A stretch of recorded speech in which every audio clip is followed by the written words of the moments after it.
नमस्कार मेरे प्रिय विद्यार्थियों। अक्सर मुझे बहुत से विद्यार्थी सूर्यकांत त्रिपाठी निराला कृत तोड़ते पत्थर कविता की आलोचना करने की बात कहते हैं। इसलिए आज मैं इस वीडियो के माध्यम से श्री सूर्यकांत त्रिपाठी निराला कृत तोड़ते पत्थर कविता की आलोचना प्रस्तुत करने जा रहा हूं, ताकि आप इस कविता को अच्छी तरह समझ सकें और इस पाठ से संबंधित पूछे गए सभी प्रश्नों के उत्तर आप आसानी से दे सकें। मेरे प्रिय विद्यार्थियों, किसी भी कविता को समझने के लिए यह जरूरी है कि सर्वप्रथम हम उस कविता को अच्छी तरह पढ़ें। आइए सबसे पहले मैं इस कविता को पढ़ने की कोशिश करता हूं। वह तोड़ती पत्थर, देखा मैंने उसे इलाहाबाद के पथ पर। वह तोड़ती पत्थर, कोई न छायादार पेड़, वह जिसके तले बैठी हुई स्वीकार। श्यामतन भरमधा यौवन, नत नयन प्रिय कर्मरत मन। गुरु हथौड़ा हाथ करती बार बार प्रहार। सामने तरु मालिका अट्टालिका प्रकार। चढ़ रही थी धूप गर्मियों के दिन, दिवा का तमतमाता रूप। उठी झुलसाती हुई लू, रुई ज्यों जलती हुई भू। गर्द चिनगी छा गई प्रायः हुई दोपहर। वह तोड़ती पत्थर, देखते देखा मुझे तो एक बार। उस भवन की ओर देखा छिन्नतार। देखकर कोई नहीं देखा मुझे उस दृष्टि से, जो मार खा रोई नहीं। सजा सहज सीतार, सुनी मैंने वह नहीं जो थी सुनी झंकार। एक क्षण के बाद वह कांपी सुधर। ढुलक माथे से गिरे शिकर, लीन होते कर्म में फिर ज्यों कहा मैं तोड़ती पत्थर। अब मैं इस कविता की आलोचना करने जा रहा हूं। मेरे प्रिय विद्यार्थियों, ध्यान देकर सुनिएगा। आधुनिक हिंदी साहित्य की श्रेष्ठ छायावादी कवियों में श्री सूर्यकांत त्रिपाठी निराला जी का सर्वप्रमुख स्थान रहा है। वस्तुतः ये प्रगतिशील कवि रहे हैं। यही कारण है कि इन्होंने अपनी रचनाओं के माध्यम से जहां एक ओर दीनहीनों, शोषितों, पीड़ितों, दलितों एवं अबलाओं के प्रति गहरी सहानुभूति प्रकट की है, वहीं दूसरी ओर जमींदारों, पूंजीपतियों, महाजनों, सेठ साहूकारों और शोषक वर्गों के प्रति विद्रोही भावनाओं को भी दिखलाने का प्रयास किया है। इसके साथ ही साथ इन्होंने अपनी कविताओं के माध्यम से समाज में व्याप्त रूढ़िवादी परंपराओं का विरोध, राष्ट्रीय चेतना, भारतीय सभ्यता संस्कृति के प्रति अटूट प्रेम, उसकी ऐतिहासिकता, जीवन संघर्ष, असत्य पर सत्य की विजय, प्रकृति प्रेम, रहस्यवादी भावना आदि विशेषताओं को भी इन्होंने अपनी कविताओं के माध्यम से दिखलाने का प्रयास किया है। तोड़ती पत्थर सन 1935 ईस्वी में लिखी हुई इनकी एक प्रगतिशील रचना है, जो कि इनकी प्रमुखतम रचनाओं में से एक है। इस कविता में कवि ने इलाहाबाद के पथ पर बैठकर एक पत्थर तोड़ने वाली मजदूरनी के श्रम का बड़ा सुंदर चित्रण किया है। सच पूछा जाए तो इलाहाबाद के पथ पर पत्थर तोड़ती हुई मजदूरनी की व्यवस्था और उसकी कार्यकुशलता एवं गंभीरता का चित्र इस कविता में अपने संपूर्ण वेग के साथ उभर कर आया है, जो बड़ा ही मर्मस्पर्शी है। इसमें कवि ने सामाजिक असमानता का खुलकर विरोध किया है। निराला जी ने अपनी इस कविता में सर्वहारा वर्ग की एक ऐसी युवती का चित्रण किया है, जो इलाहाबाद के सड़क के किनारे दोपहरी में बैठकर धूप में हथौड़े के बार बार प्रहार से पत्थर को तोड़ रही है। उसकी आंखें झुकी हुई है। वह मन लगाकर आंखें झुकाए पत्थर तोड़ने का काम कर रही है। वही उसकी आजीविका है। जहां उसके आसपास कोई छायादार पेड़ नहीं है, जिसकी छाया में बैठकर वह अपनी थकावट को दूर कर सकती है। कवि के शब्दों में, वह तोड़ती पत्थर, देखा मैंने उसे इलाहाबाद के पथ पर। वह तोड़ती पत्थर, कोई न छायादार पेड़, वह जिसके तले बैठी हुई स्वीकार।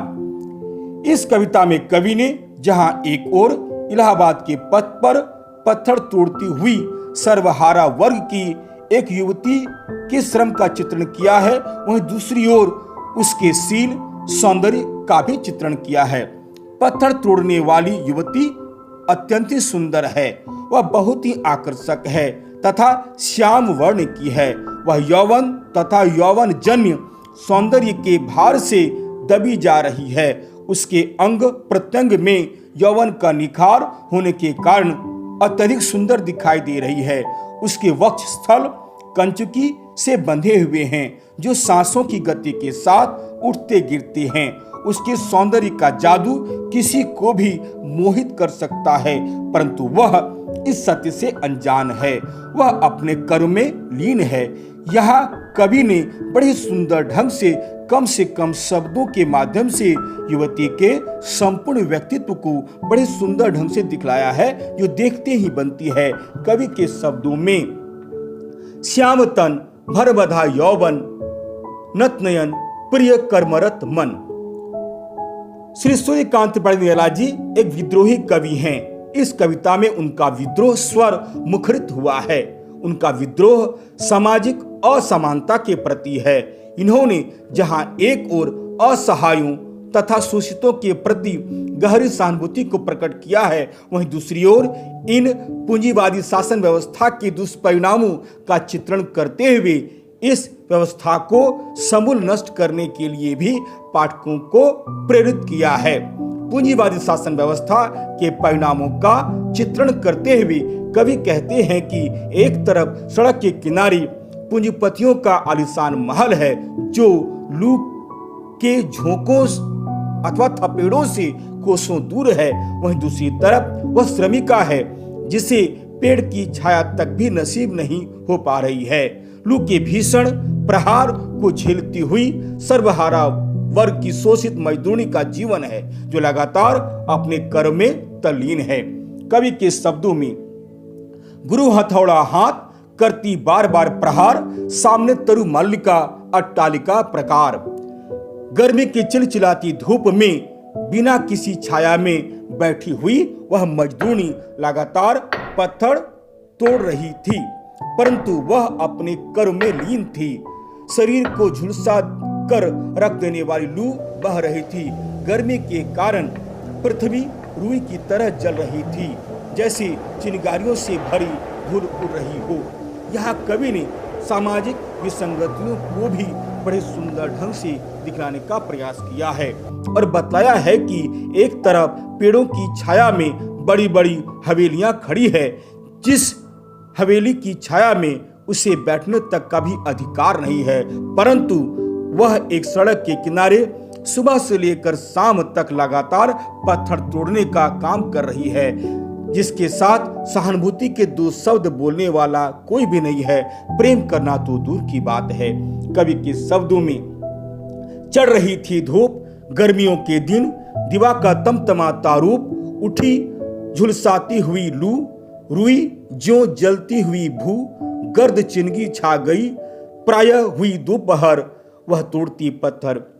कवि आगे कहते हैं कि इलाहाबाद की सड़क के किनारे पत्थर तोड़ते हुए मैंने उसे देखा है। इस प्रकार मेरे देखने को उसने देख लिया। एक बार उसने मेरी ओर देखा, फिर उसने उसी दृष्टि से एक बार उस भवन की ओर भी देखा और यह देखा कि मैं अकेला हूं, अर्थात मुझे कोई और तो नहीं देख रहा है। फिर उसने एक बार अपने छिन्नतार हुए वस्त्रों की ओर देखा, यह देखकर कि कोई और वहां नहीं है। मुझे उसने इस प्रकार कातर दृष्टि से देखा जैसे कोई मार भी खाता है और डर के कारण रो भी नहीं सकता है। उसकी उस ओर अपराजय दृष्टि से ही उसने मुझे अपनी संपूर्ण करुण व्यथा उसी प्रकार सुना दी जैसे कोई सितार पर सहज भाव से अंगुलियां चलाकर एक अद्भुत झंकार उत्पन्न कर देता है। अर्थात मैंने सजे हुए सितार पर भी वैसी मार्मिक झंकार पहले कभी नहीं सुनी थी। वैसी झंकार उसकी कातर दृष्टि मुझे सुना गई थी।